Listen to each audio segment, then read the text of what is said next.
Record গড়ে আইপিএলে দল পেলেন মোস্তাফিজ। আইপিএল নিলামে বাংলাদেশের ক্রিকেট ইতিহাসে নতুন রেকর্ড গড়লেন বাঁহাতি পেসার মোস্তাফিজুর রহমান। 2 কোটি রুপি ভিত্তিমূল্যের এই পেসারকে 9,20,00,000 রুপিতে দলে নিয়েছে কলকাতা নাইট রাইডার্স।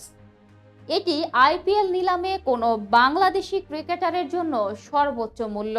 এর আগে 2009 সালে মাশরাফি বিন মর্তুজাকে $6 লাখ কিনেছিলেন কলকাতা নাইট রাইডার্স। ডলার রুপির বর্তমান বিনিময় মূল্যে যেটি 5,45,00,000 রুপি। মঙ্গলবার অনুষ্ঠিত নিলামে মোস্তাফিজকে পেতে চেন্নাই সুপার কিংস ও কলকাতা নাইট রাইডার্সের মধ্যে তীব্র প্রতিযোগিতা দেখা যায়।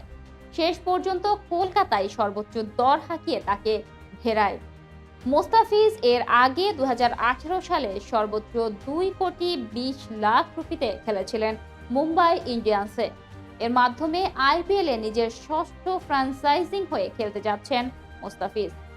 এর আগে তিনি Sunrisers Hyderabad, Mumbai Indians, Rajasthan Royals, Delhi Capitals ও চেন্নাই সুপার কিংসের হয়ে আইপিএল মাতিয়েছেন।